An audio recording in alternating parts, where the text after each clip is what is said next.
So hello students, most welcome to the Thorax YouTube channel. आज हम start करते हैं third lecture of animal kingdom, जिसके अंदर बेसिकली हम बात करने वाले हैं सिलेंट्रेटा टॉपिक के बारे में। पिछले लेक्चर के अंदर हमने पोरीफेरा फाइलम के बारे में डिटेल में स्टडी कर ली थी। आज हम स्टार्ट करेंगे सिलेंट्रेटा। इसी ग्रुप को आप निडेरिया भी बोल सकते हो। तो चलिए बिना टाइम वेस्ट के स्टार्ट करते हैं भाई। सबसे पहली लाइन लिखी है हमने इसके बारे में, दे आर एक्वेटिक। ये भी पानी के अंदर मिलते हैं भाई, और मोस्टली कैसे होते हैं, मेरीन होते हैं। हमने पोरीफेरा के अंदर पढ़ा था कि पोरीफेरा एक्वेटिक होते हैं और ज्यादातर पोरीफेरा मेरीन वाटर में मिलते हैं। लेकिन कुछ एक एग्जांपल पढ़ाया था आपको बेसिकली जो मीठे पानी में भी मिलता है। यहाँ भी जो ज्यादातर सिलेंट्रेटा होते हैं वो खारे पानी के अंदर ही मिलते हैं। बहुत कम ऐसे होते हैं जो फ्रेश वाटर के अंदर मिलते हैं। अगली लाइन है कि ये ससाइल हो सकते हैं, यानी कि ये एक ही जगह पे चिपके हुए रह सकते हैं, या फिर ये स्विमिंग भी कर सकते हैं फ्री लिविंग की तरह, यानी कि ये एक जगह पे चिपक के भी रह सकते हैं और ये पूरे समुद्र में स्विमिंग भी कर सकते हैं। बेसिकली एक्वेटिक पूल के अंदर स्विमिंग भी कर सकते हैं। अगली लाइन लिखिए, रेडियली सिमेट्रिकल एनिमल्स। इन एनिमल्स के पास ऐसे बहुत सारे प्लेन्स होते हैं जिन प्लेन से इन एनिमल को काटने पर दो इक्वल हाफ हमें प्राप्त हो जाते हैं, बेसिकली हमें मिल जाते हैं। जैसे कि आपके सामने दो डायग्राम बनाए हैं मैंने एनसीईआरटी से लेकर। बेसिकली इस डायग्राम को अगर आप ध्यान से देखो, इसको आप किसी भी प्लेन से ब्रेक करो, आपको दो इक्वल हाफ्स मिल जाएंगे। इतने सारे प्लेन मैंने आपके सामने बना दिए। इस प्लेन से काटने पर भी दो इक्वल हाफ्स मिलेंगे ये वाले, इससे काटने पर भी ये वाले मिलेंगे, यानी कि बहुत सारे प्लेन है। यहाँ पर रेडियल सिमेट्री मिलती है एनिमल्स के अंदर। इसको भी अगर आप ऐसे काट देते हो तो दो इक्वल हाफ्स मिल रहे हैं बेसिकली। अगर आप ऐसे भी काट देते हो तब भी दो इक्वल हाफ्स मिल रहे हैं, यानी कि इसके पास भी बहुत सारे प्लेन है जिससे आप इसको दो इक्वल हाफ्स के अंदर डिवाइड कर सकते हो। यानी कि सिमेट्री कैसी होती है एनिमल में, रेडियल सिमेट्री होती है बेसिकली। चलिए आगे बढ़ते हैं। जो ये निडेरिया नाम है ये डिराइव किया गया था नीडोब्लास्ट से। कुछ ऐसे सेल होते हैं इन एनिमल के पास जिनके अंदर जहर भरा रहता है। उस जहर से ये बेसिकली अपने शत्रुओं को डराते हैं, मारते हैं ना, उस सेल को बोलते हैं नीडोब्लास्ट। ऐसे सेल जिनके अंदर टॉक्सिक सब्सटेंस भरा रहता है उनका नाम है नीडोब्लास्ट। और ये जो निडेरिया वर्ड है ये कहां से आया है, नीडोब्लास्ट से आया है बेसिकली, है ना, नीडोब्लास्ट से आया है। इसी नीडोब्लास्ट को आप नीडोसाइट भी बोल सकते हो भाई। नीडो का मतलब ही टॉक्सिक है और साइट का मतलब ही क्या होता है, सेल होता है बेसिकली। ऐसे cell which contains stinging capsules, यहाँ पर जहरीले स्टिंगिंग क्या होते हैं, कैप्सूल होते हैं। और इन्हीं कैप्सूल को क्या बोल सकते हो आप, निमेटोसाइट्स बोल सकते हो। ये जो आपको सेल दिख रहा है यहाँ पे, इसी का नाम क्या है बच्चों, इसी का नाम है नीडोसाइट्स। यहाँ पे आप नाम लिख सकते हो, इसी का नाम क्या है, नीडोसाइट्स नाम है बच्चों। इस नीडोसाइट सेल के अंदर बहुत सारे स्टिंगिंग कैप्सूल्स मिलते हैं, यानी कि जहर के कैप्सूल मिलते हैं। इन्हीं जहर के कैप्सूल को क्या बोलते हैं, निमेटोसाइट्स बोलते हैं बेसिकली। इस सेल के अंदर बहुत सारे निमेटोसाइट्स होते हैं और जब भी इस एनिमल को किसी दूसरे एनिमल के अगेंस्ट लड़ाई करनी है, उसे डराना है, अपने शत्रु को मारना है, तो ये जहर इस रास्ते से बाहर निकलता है, इस नीडोसिस्ट सेल के द्वारा। तो ये एक नीडोसिस्ट सेल का डायग्राम है एनसीईआरटी के अंदर, जिसको आप अच्छे से देख सकते हो, समझ सकते हो भाई। ये जो है नीडोब्लास्ट, ये जो सेल्स होते हैं नीडोसाइट, ये कहां पर मिलते हैं भाई, ये टेंटिकल्स के ऊपर मिलते हैं। पीछे जो आपने डायग्राम देखे ये बेसिकली सिलेंट्रेटा के टिपिकल डायग्राम है। इनके अंदर ये जो आपको दिख रहे हैं छोटे छोटे बाल जैसे स्ट्रक्चर, ये क्या है इनके, ये टेंटिकल्स है, टेंटिकल्स। इन टेंटिकल्स के ऊपर भी क्या मिलते हैं, वो सेल्स मिलते हैं जिनके अंदर जहर होता है, यानी कि नीडोसाइट मिलते हैं। और ये जो बॉडी है इसके ऊपर भी क्या मिलते हैं बच्चों, नीडोसाइट्स मिलते हैं। तो ये टेंटिकल्स पर भी मिलते हैं भाई और ये बॉडी पर भी मिलते हैं।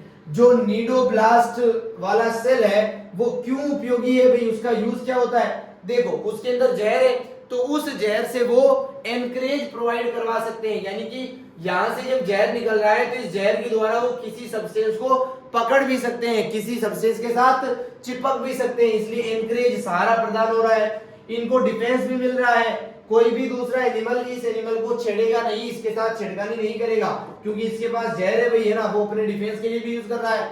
वो अपने शिकार को, अपने प्रे को पकड़ने के लिए, कैप्चर करने के लिए भी इस जहर का उपयोग करता है, यानी कि अपने शिकार को मार देता है इस जहर से और बाद में उस शिकार का क्या कर लेता है, इंजेक्शन कर लेता है, उस शिकार को खा लेता है बेसिकली। उम्मीद करते हैं कि एक वर्ड आपको समझ पाए हैं। भी आगे बढ़ते हैं। जो निडेरियंस होते हैं यानी कि जो सिलेंट्रेटा फाइलम के मेंबर होते हैं वो एग्जिबिट करते हैं टिश्यू लेवल ऑफ ऑर्गेनाइजेशन। मैंने आपको पढ़ाया था पोरीफेरा के अंदर केवल सेल्स ही होते हैं, लेकिन सिलेंट्रेटा के अंदर टिश्यू भी बन जाता है बेसिकली। एंड आर डिप्लोब्लास्टिक, यहाँ पर दो ही लेयर होती है बेसिकली। जर्म लेयर के अकॉर्डिंग ऑर्गेनिज्म दो टाइप के पढ़ाए थे भाई, डिप्लोब्लास्टिक और ट्रिप्लोब्लास्टिक। ये डिप्लोब्लास्टिक है यानी कि यहाँ पर दो ही जर्म लेयर होती है। कौन कौन सी होती है भाई? यहाँ पर एंडोडर्म होती है और यहाँ पर एक्टोडर्म होती है, यहाँ पर मीजोडर्म नहीं होती है। ये दो तो होती है लेकिन यहाँ पे मीजोडर्म अभी तक बनी नहीं है, इसलिए ये कैसे होते हैं? डिप्लोब्लास्टिक होते हैं। They have a central gastrovascular cavity, इनकी बॉडी के बीच में भी सेंटर में एक कैविटी होती है जिसको क्या बोलते हैं? सेंट्रल गैस्ट्रोवास्कुलर कैविटी बोलते हैं। विथ ए सिंगल ओपनिंग, इनके अंदर भी ओपनिंग कैसी होती है भाई? सिंगल होती है, यानी कि इनके अंदर भी इनकम्प्लीट डाइजेस्टिव सिस्टम है जिसके पास एक ही ओपनिंग होती है। वो ओपनिंग माउथ की तरह भी काम करती है भाई, और ये हाइपोस्टोम के पास में उपस्थित होता है। माउथ की जो ओपनिंग है वो हाइपोस्टोम के पास में उपस्थित है और यही एक ही ओपनिंग है, तो ये एनस की तरह भी काम करती है भाई। माउथ की तरह भी यही काम करती है और एनस की तरह भी यही ओपनिंग काम में आती है। डाइजेशन जो है वो एक्स्ट्रा सेलुलर होता है भाई, जैसा कि पोरीफेरा में मैंने आपको सिखाया था कि डाइजेशन सेल्स के अंदर होता है। यहाँ पर सेल से बाहर डाइजेशन हो सकता है या फिर सेल के अंदर भी डाइजेशन हो सकता है। एक्स्ट्रा सेलुलर का मतलब है सेल के बाहर, इंट्रा सेलुलर का मतलब है सेल के अंदर। डाइजेशन सेल के अंदर भी होता है और सेल्स के बाहर भी होता है basically. Some of the cnidarians, कुछ निडेरियंस ऐसे होते हैं जैसे कि कोरल्स, उनके पास में एक स्केलेटन होता है बेसिकली, हड्डियों का ढांचा जैसा स्ट्रक्चर होता है। वो हड्डियों का ढांचा कैल्शियम कार्बोनेट का बना होता है ना। कुछ सिलेंट्रेटा के मेंबर्स के पास कैल्शियम कार्बोनेट का बना हुआ स्केलेटन होता है, हड्डियों जैसी स्ट्रक्चर है बेसिकली ये, जो कुछ सिलेंट्रेट के अंदर मिलती है। कौन से सिलेंट्रेट? एग्जांपल के लिए लिखा गया है कोरेल्स बेसिकली। तो ये कोरेल्स एक सिलेंट्रेटा के एनिमल का नाम है भाई, जिसको आप याद करेंगे अच्छे से बाय हार्ट। उम्मीद करते हैं कि एक लाइन क्लियर है भाई, आगे बढ़ते हैं। जो निडेरियंस होते हैं वो एग्जिबिट करते हैं two basic body forms called polyp and medusa. ये जो सिलेंट्रेटा के मेंबर होते हैं इनमें दो तरह की बॉडी देखने को मिलती है। एक तो होती है बच्चों मेडुसा, किसी होती है मेडुसा, एक होती है बच्चों पोलिप। मेडुसा की जो बॉडी होती है उसकी स्ट्रक्चर कुछ ऐसी दिखाई देती है, कुछ ऐसी। ये देखो टिपिकल डायग्राम बना हुआ मेडुसा का, ये एक टिपिकल डायग्राम है, ये कोई ऑर्गेनिज्म का डायग्राम नहीं है, ये एक स्ट्रक्चर बनाई है हमने बाय द कंप्यूटर एनालिसिस कि ऐसा होता है मेडुसा फॉर्म। और ये है पोलिप फॉर्म। पोलिप फॉर्म जो है वो कुछ ऐसी स्ट्रक्चर है भाई, कुछ ऐसी स्ट्रक्चर बनाई है पोलिप की। ये होता है मेडुसा और ये क्या होता है बच्चों? पोलिप होता है। एक एक एग्जांपल आपके सामने लिखा गया है। ये जो डायग्राम है ये ओरेलिया का डायग्राम है। ये किसका डायग्राम है? ओरेलिया का। और ओरेलिया की स्ट्रक्चर को अगर इसमें से और इसमें से कंपेयर करो तो वो मेडुसा के साथ मिल रहा है भाई, यानी कि जो ओरेलिया सिलेंट्रेटा एनिमल है वो मेडुसा फॉर्म के अंदर एग्जिस्ट करता है, और जो एडामसिया टाइप का सिलेंट्रेटा का मेंबर है वो पोलिप फॉर्म के अंदर एग्जिस्ट करता है। इसकी स्ट्रक्चर को आप देख सकते हो, इस फॉर्म से मैच कर रही है। यानी कि सिलेंट्रेटा के अंदर जितने भी मेंबर आते हैं वो दो फॉर्म के अंदर, दो तरीके की बॉडी के अंदर एग्जिस्ट कर सकते हैं। एक तो है आपके सामने मेडुसा और दूसरी क्या है बच्चों? पोलिप है। एग्जांपल के साथ, स्ट्रक्चर के साथ उम्मीद करते हैं एक एक लाइन आपको समझ में आ गई है। The former is ससाइल and cylindrical from like hydra. ये ससाइल हो सकते हैं भाई, यानी कि एक जगह से दूसरी जगह मोशन नहीं करेंगे। ये सिलेंड्रिकल हो सकते हैं भाई, जैसे कि हाइड्रा लिखा गया है एग्जांपल के लिए, जैसा कि एडामसिया लिखा गया है एग्जांपल के लिए। हाइड्रा और एडामसिया ऐसे सिलेंट्रेटा के मेंबर है जो ससाइल होते हैं, जो फ्री लिविंग मूवमेंट नहीं करते हैं, जो समुद्र के अंदर स्विमिंग नहीं करते हैं, और इनकी स्ट्रक्चर कैसी होती है? सिलेंडर जैसी होती है, कुछ ऐसी सिलेंड्रिकल स्ट्रक्चर इनकी होती है। वेदर एज जैसे कि कुछ अम्ब्रेला शेप के भी होते हैं, भी छाते के जैसे भी होते हैं, और वो स्विमिंग करते हैं फ्रीली, जैसे कि ओरेलिया है, जेलीफिश है। कुछ ऐसे होते हैं जो मोशन करते ही नहीं है और सिलेंड्रिकल शेप के होते हैं। कुछ ऐसे होते हैं जो अम्ब्रेले के जैसे शेप के होते हैं, छाते के जैसे शेप के होते हैं, और ये मोशन भी करते हैं भाई, समुद्र के अंदर फ्रीली स्विमिंग करते हैं। एग्जांपल के लिए ओरेलिया है आपके सामने और जेलीफिश है। इसी को ओरेलिया को क्या बोलते हैं बच्चों? जेलीफिश भी बोलते हैं। इसके अंदर दो एग्जांपल है, हाइड्रा और एडामसिया। इसके अंदर एक ही एग्जांपल है, ओरेलिया। इसी ओरेलिया का दूसरा नाम क्या है बच्चों? जेली फिश भी नाम है बेसिकली। These cnidarians जो है, ये जो cnidarians है basically which exist in both forms like exhibit alternation of generation। कुछ ऐसे सिलिंड्रेटा है जो मेडुसा और पोलिप दोनों स्ट्रक्चर के अंदर मिलते हैं भाई, वो अपनी अल्टरनेशन की जनरेशन में, जैसे मैं कहूं, जैसे कोई हमारे पास पोलिप टाइप का क्या है, पोलिप टाइप का क्या है, सिलिंड्रेटा है, उसका जो बच्चा हुआ वो कैसा हो गया? मेडुसा हो गया। इस मेडुसा वाले का जो बच्चा हुआ वो फिर से क्या हो गया? पोलिप हो गया। पोलिप वाले का बच्चा फिर से कैसा हो गया बच्चों? मेडुसा हो गया। यानी कि जैसे जैसे जनरेशन बदल रही है, इनकी बॉडी का जो फॉर्म है, जो टाइप है, वो भी बदल रहा है। यानी कि जनरेशन के साथ अल्टरेशन मिल रहा है, बदलाव मिल रहा है। किसके अंदर? बॉडी के फॉर्म्स के अंदर मिल रहा है। इसी बदलाव करने की प्रोसेस को बोलते हैं मेटाजेनेसिस। क्या बोलते हैं बच्चों? मेटाजेनेसिस बोलते हैं। अब ये बात भी यहाँ पर समझने लायक है भाई कि कैसे मेटाजेनेसिस हो कैसे रहा है आखिर, है ना? सेक्सुअली होता है, एसेक्सुअली होता है, कौन सा रिप्रोडक्शन होता है यहाँ पे? क्या मेटाजेनेसिस सभी सिलिंड्रेटा के अंदर होता है या कुछ टिपिकल के अंदर ही होता है? ये एक एग्जांपल है आपके सामने, ओबेलिया। ओबेलिया एक सिलिंड्रेटा है बेसिकली, जो मेडुसा के अंदर भी मिलता है और ये पोलिप के अंदर भी मिलता है बच्चों। पोलिप जो है वो मेडुसा के अंदर चले जाते हैं एसेक्सुअली, यानी कि पोलिप से जब मेडुसा बनेगा तो ये एसेक्सुअल तरीके से बनेगा, और मेडुसा से जब पोलिप बनेगा, मेडुसा से जब पोलिप बनेगा तो ये सेक्सुअल रिप्रोडक्शन से बनेगा बेसिकली। ये जो प्रोसेस है, ये मैंने एस लिखा है यहाँ पे, जिसका मतलब है सेक्सुअल रिप्रोडक्शन, यहाँ पे ए लिखा है, इसका मतलब है एसेक्सुअल रिप्रोडक्शन। ये जो प्रोसेस है दोनों फॉर्म के अंदर कन्वर्ट होने की, इसी को बोलते हैं मेटाजेनेसिस। क्या बोलते हैं बच्चों? मेटाजेनेसिस। और ये मेटाजेनेसिस किसके अंदर मिलता है बच्चों? ये रहा एग्जांपल आपके सामने, ओबेलिया के अंदर देखने को मिलता है। ओबेलिया एक सिलिंड्रेटा है जिसके अंदर मेटाजेनेसिस देखने को मिलता है। उम्मीद करते हैं स्लाइड की एक एक लाइन, एक एक वर्ड आपको अच्छे से समझ में आया है। एनसीईआरटी के अंदर सिलिंड्रेटा के कुछ एग्जांपल लिखे गए हैं, जैसे कि पहला एग्जांपल है फाइसीलिया। ये जो फाइसीलिया है इसको पोर्चुगीज मैन ऑफ वॉर भी बोलते हैं भैया ना।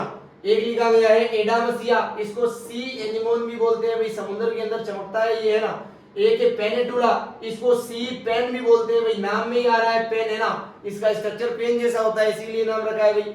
एक है गोर्निया, गोर्निया को सी फैन भी बोलते हैं भाई, इसका स्ट्रक्चर पंखे जैसा होता है, इसलिए इसको समुद्र के अंदर मिलने वाला पंखा यानी कि सी फैन बोला गया है। एक है मैंडेरिना, मैंडेरिना को ब्रेन कोरल भी बोलते हैं, इसकी स्ट्रक्चर माइंड की जो स्ट्रक्चर होती है वैसी होती है, लेकिन ये कोरल से यानी कि कैल्शियम कार्बोनेट की बनी हुई स्ट्रक्चर है। तो ये 5 एग्जांपल है सिलिंड्रेटा के जो एनसीईआरटी के अंदर डायरेक्टली मेंशन किए गए हैं। एनसीईआरटी का एक एक वर्ड आपको समझ में आना चाहिए, एक एक वर्ड खरा सोना है अगर मैं आपको बताऊं तो। चलिए आगे बढ़ते हैं। बेसिकली अभी तक जितनी भी डिटेल्स पढ़ी है सिलिंड्रेटा की, उन सबको एक ही स्लाइड पे लिख दिया है आपके लिए, ताकि आप अच्छे से रिवाइज कर सको भाई इस स्लाइड से। सबसे पहले हमने पढ़ा था भाई निडेरिया कहो चाहे सिलिंड्रेटा कहो, बात क्या है? सेम है। उसके बाद हमने कहा ये मोस्टली मरीन होते हैं, ज्यादातर पानी के अंदर ही मिलते हैं भाई, खारे पानी में मिलते हैं, मरीन का मतलब खारा पानी, कुछ फ्रेश वाटर में भी मिलते हैं, एफडब्ल्यू का मतलब है फ्रेश वाटर। जो हाइड्रा होता है वो फ्रेश वाटर के अंदर मिलने वाला क्या है बच्चों? सिलिंड्रेटा है। इनकी बॉडी के 2 फॉर्म्स पाए जाते हैं भाई, है ना। फिक्स्ड फॉर्म जो होता है उसे बोलते हैं पोलिप, और जो फ्री फ्लोटिंग फॉर्म होता है उसे बोलते हैं मेडुसा। फ्री फ्लोइंग का मतलब है जो तैर के चल रहा है बेसिकली, और फिक्स्ड का मतलब है ससाइल, जो चलता नहीं है बेसिकली। जो पोलिप होता है वो एक जगह से दूसरी जगह जाता नहीं है, जो मेडुसा होता है वो तैरता रहता है, वो जाता रहता है भी। इसको भी आप ससाइल और फ्री लिविंग के टर्म्स में भी लिख सकते हो। ससाइल जो चले नहीं, और फ्री स्विमिंग या फ्री लिविंग जो अच्छे से स्विमिंग करता हो और लोकोमोशन करता हो। इनके अंदर रेडियल सिमेट्री होती है भाई, बहुत सारे ऐसे प्लेन्स होते हैं जिनसे 2 बराबर हाफ आप बना सकते हो। इनके अंदर टिश्यू लेवल ऑफ ऑर्गेनाइजेशन मिलता है। इनके अंदर ब्लाइंड सेट बॉडी प्लान होता है भाई, बॉडी के अंदर एलिमेंट्री कैनाल कुछ ऐसी होती है भाई, एक तरफ से बंद होती है, इसलिए बंद को बोला है ब्लाइंड, अंधा बेसिकली, है ना। एक ही ओपनिंग होती है, ये ओपनिंग माउथ की तरह भी काम करती है, और यही ओपनिंग एनस की तरह भी काम करती है बेसिकली। ये डिप्लोब्लास्टिक होते हैं, 2 ही, डिप्लो का मतलब ही 2 होता है, यहाँ पे एक्टोडर्म और एंडोडर्म दो ही जर्म लेयर होती है, मेसोडर्म होती नहीं है। इनके अंदर एक सेंट्रल बॉडी कैविटी होती है जिसको क्या बोलते हैं, सिलेंड्रोन बोलते हैं। इसी को गैस्ट्रोवास्कुलर कैविटी भी बोला था अभी। इसके अंदर एक सिंगल ओपनिंग भी होती है, ये माउथ और एनस दोनों की तरह काम करती है, और ये हाइपोस्टोम के पास में होती है। हाइपोस्टोम एक स्ट्रक्चर है बेसिकली जो माउथ के नीचे है। बेसिकली माउथ जो है वो ऑलवेज टेंटिकल्स से सराउंडेड होता है। माउथ के ऊपर कुछ पतले पतले धागे जैसे स्ट्रक्चर निकले होते हैं, उन स्ट्रक्चर को क्या बोलते हैं बच्चों, टेंटिकल्स या टेंटिकल्स बोलते हैं बच्चों। प्रेजेंस ऑफ नीडोब्लास्ट, यहाँ पर नीडोब्लास्ट सेल्स मिलते हैं भाई, इन्हीं को आप नीडोसाइट बोल सकते हो, इन्हीं को निमेटोब्लास्ट भी बोल सकते हो, इन्हें स्टिंग सेल भी बोलते हैं भाई, क्योंकि इनके अंदर जहर भरा है भाई। ये बॉडी के ऊपर भी होते हैं और ये टेंटिकल्स के ऊपर भी होते हैं। इनका जो डाइजेशन होता है वो एक्स्ट्रा सेलुलर और इंट्रा सेलुलर दोनों तरीके से होता है भी। आधा डाइजेशन सेल के बाहर होता है, आधा सेल के अंदर होता है। नर्व सेल हुआ, मसल सेल हुआ, यहाँ पर ओरिजिनेटेड हो जाते हैं भाई, बन जाते हैं। अगर पूछे सबसे पहले नर्व सेल कहां पर बना है पूरे एनिमल किंगडम में, तो वो सिलेंड्रेटा के अंदर ही बना है। सबसे पहले मसल सेल कब बना है, तब भी वो सिलेंड्रेटा के अंदर ही बना है। कोरल्स की अगर बात करूं तो पॉलीफॉर्म के अंदर मिलता है भाई, ये स्केलेटन होता है बेसिकली कैल्शियम कार्बोनेट का, और बॉडी के बाहर होता है ये एक्सोस्केलेटन होता है बेसिकली। जैसे मेटाजेनेसिस का एग्जांपल अभी बताया था, ओबेलिया भाई है ना, मेनली यूनिसेक्सुअली होते हैं भाई, मेल और फीमेल अलग अलग होते हैं इनके। मेडुसा के बारे में लिखा गया है, देखो केवल सेक्सुअल रिप्रोडक्शन होता है यहाँ पे। पोलिप के अंदर दोनों सेक्सुअल और एसेक्सुअल दोनों रिप्रोडक्शन होते हैं, और एसेक्सुअल रिप्रोडक्शन किससे होता है बच्चों, बडिंग से होता है पोलिप के अंदर। फर्टिलाइजेशन इंटरनल होता है, यानी कि मेल गेमेट और फीमेल गेमेट फीमेल बॉडी के अंदर जाकर मीट करते हैं, मिलते हैं। इनडायरेक्ट डेवलपमेंट होता है, यानी कि यहाँ पर जो आपका एम्ब्रियो है वो डायरेक्टली चाइल्ड के अंदर कन्वर्ट नहीं होता है, वो लार्वा स्टेज के अंदर कन्वर्ट होता है। और लार्वा स्टेज के नाम है आपके सामने प्लेनुला और इफाइरा है ना, प्लेनुला और इफाइरा, ये दो लार्वा स्टेज के नाम है जो यहाँ पर लार्वा बनते हैं सिलेंट्रेटा के अंदर बेसिकली। वही एग्जांपल जो पहले पढ़ाए थे फिर से लिखे गए हैं भाई, फाइसीलिया लिखा गया है, एडामसिया लिखा गया है, पेनिटुला लिखा गया है, गोर्निया लिखा गया है आपके सामने, और मेंडेलिना भी आपके सामने लिखा गया है। ओरेलिया ये तो बता ही दिया, जेलीफिश बोलते हैं। तो सारे एग्जांपल भी कवर्ड है भाई। उम्मीद करते हैं एक एक लाइन एक एक वर्ड आपको समझाया गया है भाई, आपको अच्छे से समझा दिया है। इसके बाद आप अच्छे से पढ़ें, इनको नोट्स बनाएं और रेगुलरली याद करते रहें भाई। चीजें ऐसी है जो आप भूल जाओगे अगर रेगुलरली नहीं पढ़ोगे, रेगुलरली रिवाइज नहीं करोगे तो हम मिलेंगे इसी के साथ अगले लेक्चर में। थैंक यू सो मच यहाँ तक बने रहने के लिए और थोरेक्स पे इतना सब कुछ पढ़ने के लिए। हम नेक्स्ट लेक्चर में अगले टॉपिक की बात करेंगे, बेसिकली टीनोफोरा से आगे बातें करेंगे। यहाँ तक आप पढ़े अच्छे से, नोट्स बनाए, हम नेक्स्ट लेक्चर में मिलेंगे। Chill then, good bye.